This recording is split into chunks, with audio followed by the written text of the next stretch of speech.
भारत के खिलाफ चीन अब जासूसी वाली साजिश रच रहा है। चीन ने इस बार यह चाल श्रीलंका की जमीन से चलने की कोशिश की है। भारत पर नजर रखने के लिए चीन का राडार वाला प्लान डिकोड हुआ है। आखिर कैसे चीन भारत के खिलाफ जाल बिछाना चाहता है और उसकी कोशिश क्या है, इस रिपोर्ट से समझिए।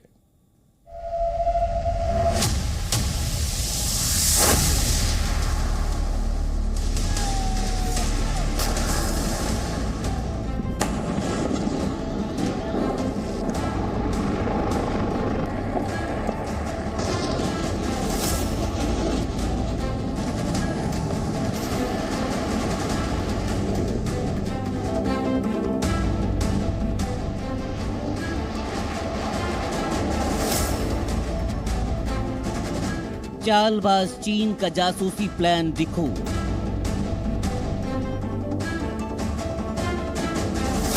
चीन की सबसे नई साजिश का पर्दाफाश। श्रीलंका की जमीन कब्जा रहा चीन।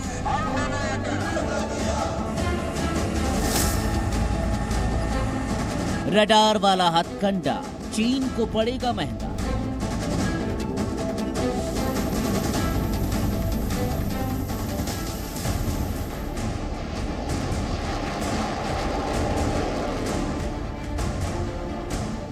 डोकलाम और गलवान में मुंह की खाने के बाद चालबाज चीन भारत के खिलाफ अब नई साजिश रचने की तैयारी में है।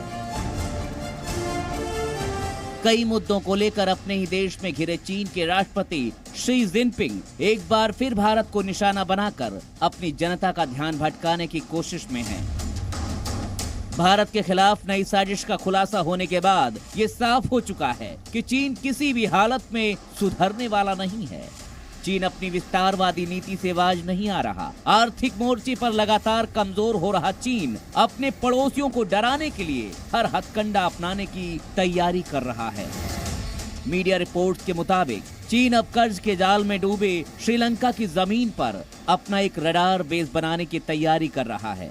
इस रडार बेस के जरिए वो भारत की जासूसी करना चाहता है। जानकारी के मुताबिक श्रीलंका के डोंडरा बे के जंगलों में चीन अपना रडार बेस बनाने की प्लानिंग कर रहा है। लंबी रेस वाले इस रडार के जरिए चीन भारत के परमाणु बेस और भारतीय मिसाइल टेस्ट साइट की जासूसी करने की सोच कर रहा है। चीन की कोशिश भारतीय सुरक्षा तंत्र की हर जानकारी जुटाना है ताकि उसी हिसाब से वो अपनी नई चाल चल सके। जिस तरीके से चीन अब श्रीलंका में नए रडार बेसेस बना रहा है, उससे भारत समेत अमेरिका और यूरोपीय देशों की भी चिंता बढ़ने वाली है, क्योंकि चीन भारत के साथ साथ अब अमेरिकन और यूरोपियन देशों के मिलिट्री बेसेस के मूवमेंट की जानकारी भी जुटा सकता है। नए रडार बेस के जरिए चीन भारत ही नहीं बल्कि हिंद महासागर में अमेरिका और ब्रिटेन की नेवल एक्टिविटीज पर भी नजर रखना चाहता है। चीन की ये साजिश उसके खतरनाक मंसूबों की गवाही दे रही है, साथ ही उसकी हरकत तनाव बढ़ाने वाली भी है। यदि चाइना अपनी इस तरीके की योजना में सफल हो जाता है कि उसमें वो डोंडरा बे पर कोई रडार बेस स्थापित कर लेता है, तो इस बेस के माध्यम से वो भारत की नौसेना की गतिविधियों पर नजर रख सकता है। श्रीलंका के जंगल में चीन के रडार सिस्टम बनाने का खुलासा श्रीलंका की इंटेलिजेंस एजेंसी के सूत्रों के हवाले से किया गया है। बताया गया है कि चाइनीज रडार सिस्टम के प्रोजेक्ट का नेतृत्व चीन की साइंस एकेडमी करेगी। डोंडरा बे का इलाका श्रीलंका के दक्षिणी छोर पर है। अगर वहां रडार बेस बनता है तो उसके जरिए चीन पूरे दक्षिण भारत पर नजर रख सकेगा। वो भारत के कुडनकुलम और कलपक्कम न्यूक्लियर पावर प्लांट की निगरानी भी कर सकेगा।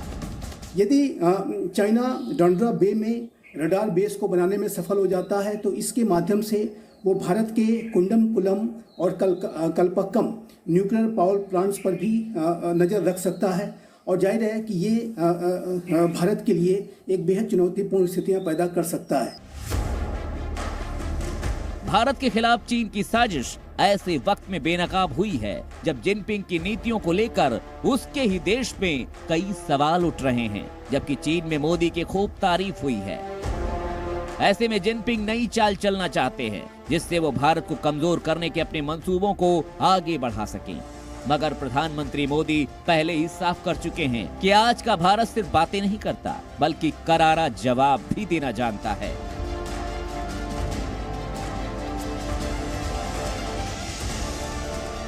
भारत मित्रता निभाना जानता है तो आंख में आंख डालकर देखना और उचित जवाब देना भी जानता है। हमारे वीर सैनिकों ने दिखा दिया है कि वो कभी भी मां भारती के गौरव पर आंच नहीं आने देंगे।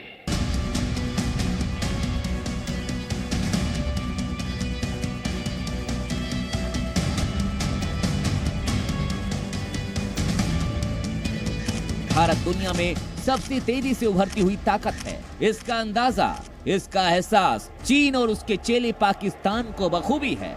इसीलिए दोनों मुल्क मिलकर हर मंच पर भारत के खिलाफ साजिश रचने की कोशिश करते हैं।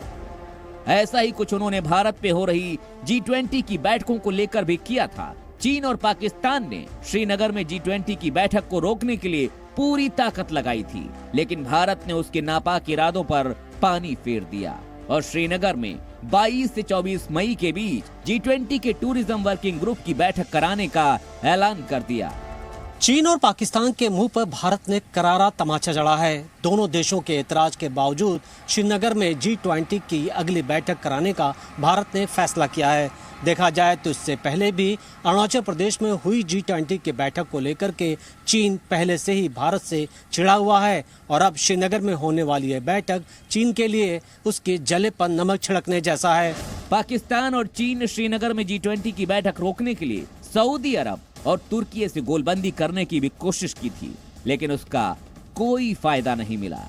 इससे पहले चीन ने अरुणाचल में भी G20 की मीटिंग कराए जाने पर ऐतराज जताया था, लेकिन भारत ने उसे नजरअंदाज कर दिया और 26 मार्च को अरुणाचल की राजधानी ईटानगर में बैठक कराई गई। अब भारत कूटनीतिक और रणनीतिक लिहाज से पूरी ताकत के साथ जवाब देता है और G20 की बैठक अरुणाचल के बाद अब श्रीनगर में कराए जाने का फैसला भी भारत के विजन को साफ साफ दिखाता है, दर्शाता है। हम बिल्कुल समझते हैं जो हम बिल्कुल ठीक रास्ते पर चल रहे हैं। पूरे देश में हम G20 के जो कार्यक्रम हैं उनको हम आयोजित कर रहे हैं, तो श्रीनगर में भी करवाना बिल्कुल ही ठीक है। भारत में क्या होगा, कैसे होगा, कब होगा और कहां होगा, ये सब तय करने का अधिकार भारत का ही है और वही किया भी जा रहा है। इसीलिए चीन और पाकिस्तान को बार बार मिर्ची लग रही है। ऐसे में इतना तो तय है कि भारत ने जिस तरह G20 की बैठक के मुद्दे पर मुंहतोड़ जवाब दिया है, उसी तरह रडार से जासूसी वाला चीनी प्लान भी फेल किया जाएगा। ब्यूरो रिपोर्ट, जी मीडिया। जी न्यूज़।